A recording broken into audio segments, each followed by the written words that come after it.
It's one of the most dangerous spots in San Diego County. So dangerous, in fact, our crew had to put on bulletproof vests before they could go into the area. 10 News reporter Sharice Yu talked to people who say unthinkable crimes are happening here just south of Boulevard, and nothing is being done about it. This desolate corner of San Diego County may be its most violent. Amidst the shrubs and brush lies a dark secret. A secret involving children and women. The violence on the border is so bad that a 12-year-old was raped to death. If you look closely, you'll see the evidence left behind. It's a grim reminder of the violence happening at the border. They're ruthless. They'll come over here, they'll pick one out that they want, they'll drag her off into the rocks, they'll rape her, and then they just leave them here. The rapes are committed by the people the victims trust.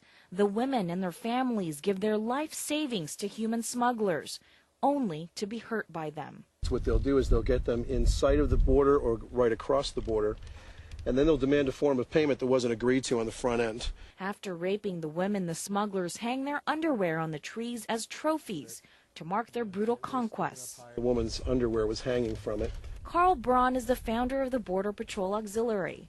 The group assists Border Patrol agents. He's witnessed a woman being raped but couldn't help because it happened on the south side of the border. In the morning, we found her undergarments hanging from that stick that's sticking up by the fence there. Braun says the violence has now crossed the border into San Diego County. Some of the areas where these so-called rape trees are found are so dangerous. The people who told me about it wouldn't take me there unless I wore a bulletproof vest. Armed with guns, Braun and his colleague Mike Schmid took me to a place where they say rapes have happened. That bush right there has historically had everything hanging from it. We kept walking until we found what appeared to be a young girl's underwear hanging on a tree. We also found a woman's pair of pants on the ground.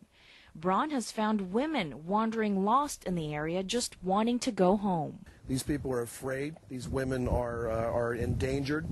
They're afraid for their lives. So why isn't anyone doing anything about this? We looked for answers. Center for Social Advocacy's Estela De Los Rios says most victims are too scared to come forward.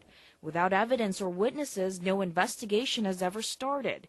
She says something needs to be done. We cannot let children being raped and murdered on the border, regardless of what side it is. So it's very sad to know that this is occurring on a daily basis. Sharice Yu, 10 News.